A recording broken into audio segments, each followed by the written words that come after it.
Now, the Premier League is set to meet tomorrow, and amongst the items on the agenda is a radical shake-up of the way that agents are governed. Included in the debate will be, should the fees be capped at 5%?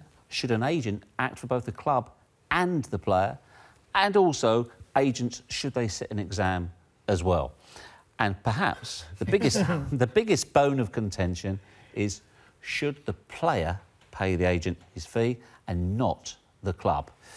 Craig, what do you make of the proposals? And do you see why there is a need for it? And let's be honest, I think it was the eye-watering sums, reportedly, out of the Pogba deal, in excess of £40 million. I think various authorities looked at that, FIFA, and just said, this just is not right. Yeah. Which is good coming from them. Yeah. Yeah. So the irony is best, that, isn't it? Yeah. Look, there's loads you can understand, and there's always been confusion to a lot of people outside of football about what goes on with agents. And obviously the sums of money that they believe they're taking out of football. At the same time, top players are always going to have them. They're always going to be an asset to any top footballer. They work with clubs. They've always done that. I look at it and say, well, if the players, you want to change, like I believe you should be licensed.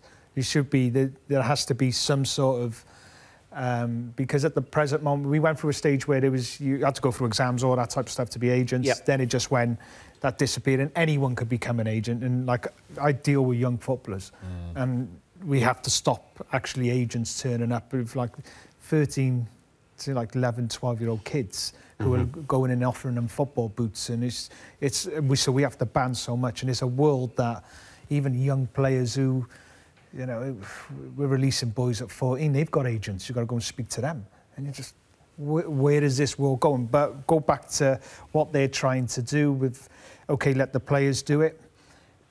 Is that what issue is that going to solve? Because if the clubs say, OK, we're agreed to that, we won't pay the agents direct. And I know people on the outside world will say, well, yeah, that's good, then it's not going to come out of the club. It used to be that way. Yeah. One of my first deals was that. But now you're going to end up paying, I'd have to, so say for instance, let's go for a sum if it was 100 grand a week.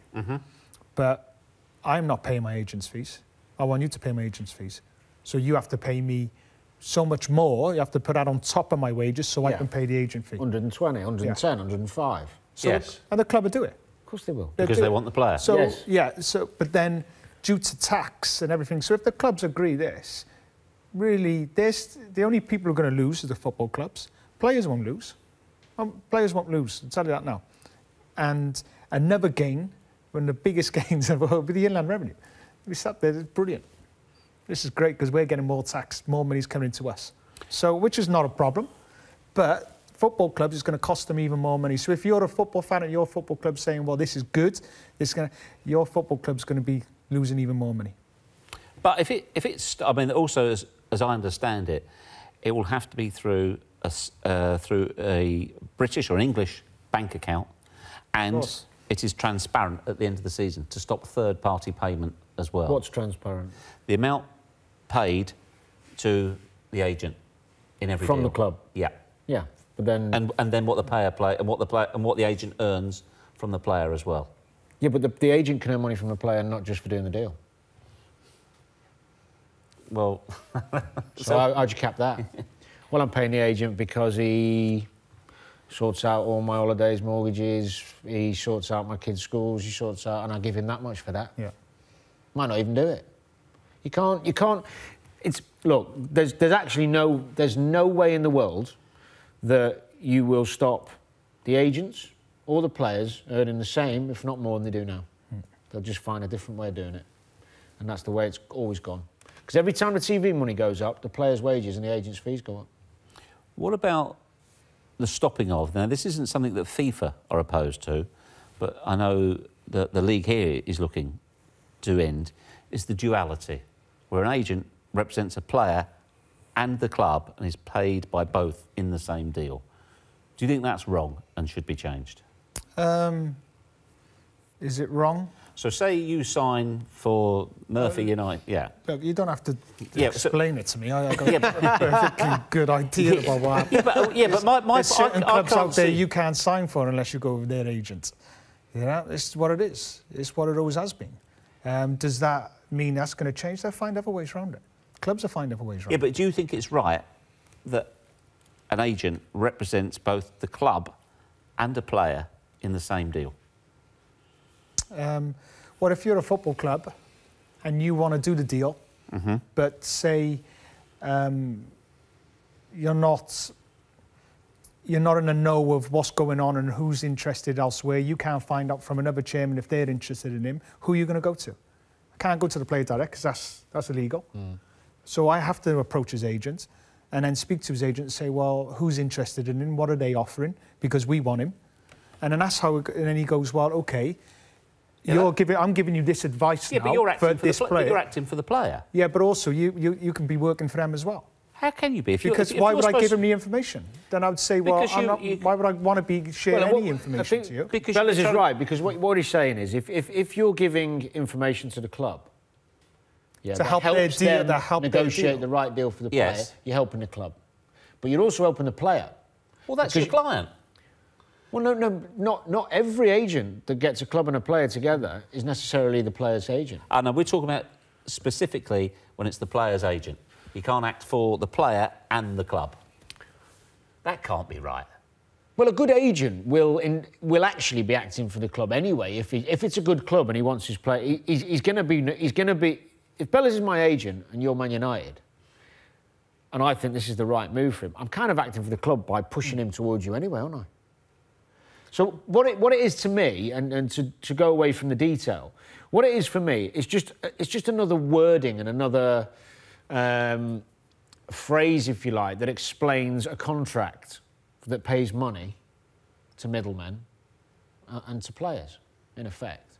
The dual stuff started a while back. It's actually been tweaked, and there's been some legislation changes in it already, which I know very much a bit about in a negative.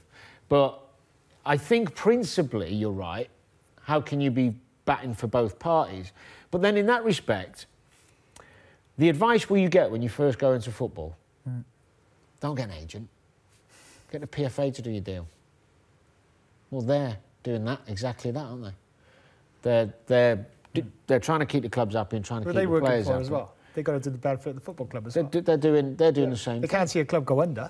They can't. You know, so you... but that's... Yeah, but is that right? I just can't get my head around this. If Manchester United want you, and Danny's your agent, they approach Danny, so he does the best possible deal for you. He gets the best possible terms, maximum amount of money, so he's working for you. How can he possibly be paid by the club? Because I'm working for you to get him to go to you as well. Yeah. So what you're working for him? But what you're saying then, what you should be saying now, what I think the argument is, well, what about the other clubs that want him? Are you not then going to be influenced by the club that paid you the most? So you're telling me, this is news to me, that an agent wouldn't work as hard if he's not being paid by both parties? No, it's the total sum, isn't it? It's the total sum that he's going to get, but also the player. So the total sum that goes to the player and the total sum that goes to the agent, irrelevant how the contract's worded, whether he gets... Say the agent gets £1 million. Yeah. If he's getting £500,000 from United and £500,000 from the agent, he's looking at his watch. No.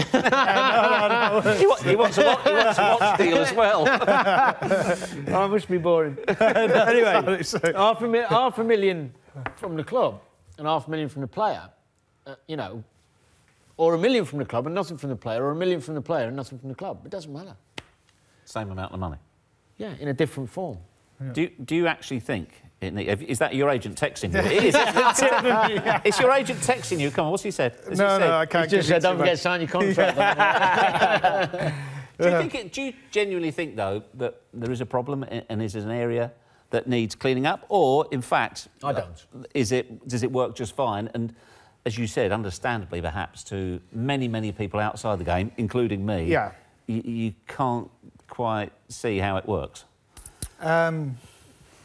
Yeah, it's... Look, the agent business is a difficult world to understand until you're really involved in it. All right, they might be able to put this rule on, but there's other ways they will get around it. This is not, you might say you feel happy and we're sorting this out, and you won't be. You won't be, because, like I said, because due to the tax and it will cost the clubs even more money.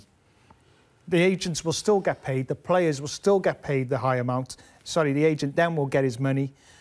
All it will do is cost the clubs even more to get a deal done. So you might think you're saving money, the players, but you ain't. Because of the tax, like, it's inland revenue, they will earn more money. So it's another way of probably them getting some more.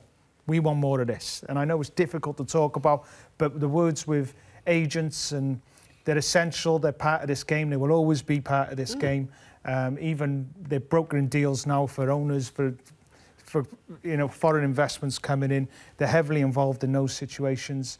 Refs have agents. Yeah. Sport, the assistant managers have agents now. Number 2s, number 3s. Yeah. Everyone's got them. Got coaches that have never played the game, that are not even in first team level, have agents. Yeah. Right, OK. Well, perhaps UEFA need an agent, because so far, when it's been floated that there's going to be a third competition introduced in 2 summers' time, it has not gone down very well.